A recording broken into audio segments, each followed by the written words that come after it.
কথানারীর ট্রেলারটা কিন্তু শুধু কয়েকটা অ্যাকশন সিন বা দারুণ ভিএফএক্স দেখিয়েই থেমে যায়নি। এটা আসলে আমাদের জন্য একটা বিশাল রহস্যময় জগতের দরজা খুলে দিয়েছে। তো আজ আমরা ঠিক এটাই করব। আমরা ওই জগতের গভীরে ডুব দেব। ট্রেলারের প্রত্যেকটা সংলাপ, প্রত্যেকটা দৃশ্যকে এক এক করে ভাঙবো আর চেষ্টা করব এর ভেতরের আসল গল্পটা, আসল রহস্যটা খুঁজে বের করতে। চলুন তাহলে আর দেরি না করে শুরু করা যাক। শুধু এই একটা লাইন, চোখ যা দেখেছে এবং কান যা শুনেছে তা কিছুই নয় তার তুলনায় যা এখন আসছে। ভাবুন তো একবার, এই একটা কথাতেই যেন পুরো গল্পের বিশালতাটা ধরা দেয়। মনে হচ্ছে আমাদের চেনা জানা বাস্তবতার সব নিয়ম ভেঙে চুরে একটা মহাকাব্যিক জগতে নিয়ে যাওয়া হচ্ছে। আর সত্যি বলতে এই লাইনটাই কিন্তু আমাদের আজকের এই পুরো আলোচনার সুরটা ঠিক করে দিচ্ছে। পরিষ্কার বোঝা যাচ্ছে যা আসতে চলেছে তার জন্য আমরা কেউই প্রস্তুত নই। যে কোনো বড় গল্পের শুরুটা কিন্তু হয় একটা শান্ত পরিচিত জায়গা থেকে, তাই না? আমাদের এই গল্পের শুরুটাও ঠিক সেরকমই। গল্পের প্রথম চ্যাপ্টারটা আমাদের নিয়ে যাচ্ছে কন্থাল্লুর শালার শিক্ষালয়, মানে একটা জ্ঞানের জগতে। তো চলুন প্রথমে এই জায়গাটা আসলে কি, এখানকার নিয়মকানুন আর দর্শনটাই বা কেমন সেটা একটু জেনে নেওয়া যাক। এই যে লাইনটা, জ্ঞানের রূপ বা উৎস যাই হোক না কেন, কন্থাল্লুর শালার শিক্ষালয়ে জ্ঞান সর্বদা স্বাগত, এটা কিন্তু গল্পের পুরো ব্যাকগ্রাউন্ডটা সেট করে দিচ্ছে। মানে এটা এমন একটা জগতের কথা বলছে যা পুরোপুরি যুক্তি, প্রতিষ্ঠিত জ্ঞান আর শিক্ষার ওপর ভর করে চলে। এখানে সব কিছু নিয়ম মেনে হয়, সব কিছু আমাদের চেনা।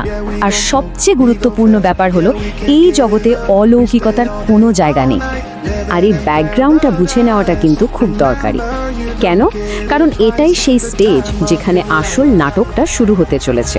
ভাবুন, এমন একটা যুক্তিবাদী পৃথিবী যেখানে ম্যাজিক বা অলৌকিকতার কোনো স্থান নেই, বা বলা ভালো সেখানকার মানুষজন অন্তত সেটাই বিশ্বাস করে চলে এসেছে। আর ঠিক এইখানেই আমরা গল্পের মূল সংঘাতের প্রথম আঁচটা পাই। একটা যুক্তি নির্ভর জগৎ, আর সেখানে হুট করে এমন একটা শক্তির আগমন ঘটছে যা তাদের সব বিশ্বাসকে একেবারে নাড়িয়ে দেবে। মানে জ্ঞানের এই মন্দিরে যখন জাদু বা অলৌকিক কিছু এসে হাজির হয়, তখন একটা সংঘাত তো হবেই, তাই না? তো ঠিক এই মুহূর্তে গল্পটা একটা জবরদস্ত মন নেয়। ওই যে প্রতিষ্ঠিত যুক্তির জগৎ, তার দরজায় কড়া নাড়ছে এক নতুন, একদম অচেনা একটা শক্তি। এটা এমন একটা চ্যালেঞ্জ যা তাদের জ্ঞানের গোড়াটাকেই কাঁপিয়ে দেওয়ার জন্য যথেষ্ট। দেখুন, ট্রেলারে যে ম্যাজিকের কথা বলা হচ্ছে সেটা কিন্তু সাধারণ ঝাড়ফুঁক বা তন্ত্রমন্ত্র টাইপের কিছু না। ব্যাপারটা তার চেয়েও অনেক গভীর, অনেক বেশি সূক্ষ্ম। এটা এমন এক শক্তি যা মানুষের চেতনার গভীরে ঢুকে পড়তে পারে।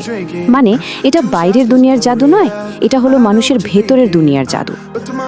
এইখানেই আসল পার্থক্যটা পরিষ্কার হয়ে যায়। দেখুন, একদিকে আছে সেই পুরনো জাদুবিদ্যা যা তন্ত্রমন্ত্র বা বইয়ের উপর নির্ভর করে, ওটাকে তো এই যুক্তিবাদী জগতের লোকেরা পাত্তাই দেয় না।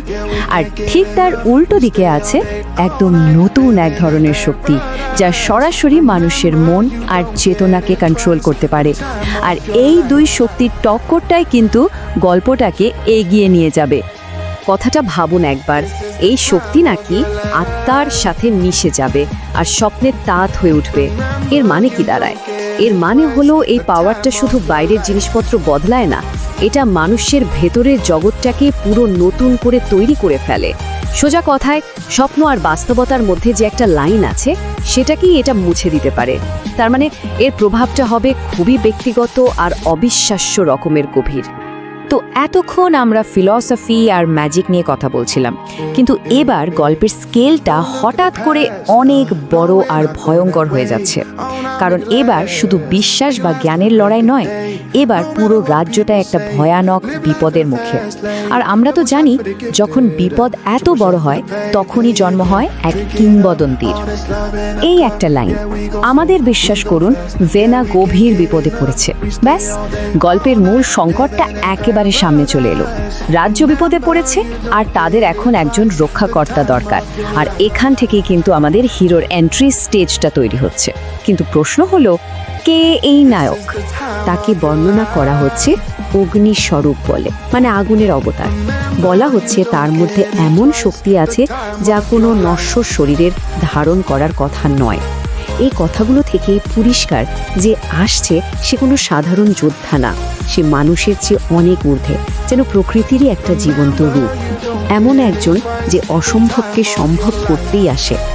আর এইখানে চরিত্রটার সবচেয়ে ইন্টারেস্টিং দিকটা বেরিয়ে আসে, তার দ্বৈত সত্তা। একদিকে বলা হচ্ছে সে হাত ধরলে সুরক্ষা মিলবে, আবার অন্যদিকে সে হাত ছেড়ে দিলেই ধ্বংস নেমে আসবে। মানে সে একই সাথে রক্ষাকর্তা আবার ধ্বংসেরও কারণ হতে পারে। তার শক্তিটা একই সঙ্গে আশীর্বাদ আর অভিশাপ।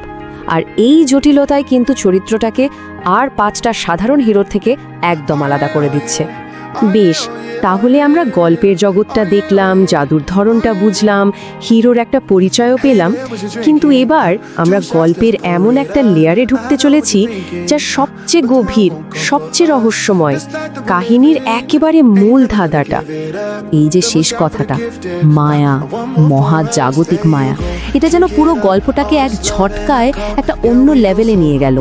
এটা আর শুধু ভালো আর মন্দের লড়াই রইল না, এটা হয়ে দাঁড়ালো গল্পের মূল দার্শনিক প্রশ্ন। আর এই একটাই শব্দ মায়া আমাদের মনে হাজারটা নতুন প্রশ্ন তৈরি করে দিয়ে গেল। তাহলে শেষ পর্যন্ত প্রশ্নটা কিন্তু থেকেই যাচ্ছে, এই যে মহাজাগতিক মায়া, এর আসল মানেটা কি?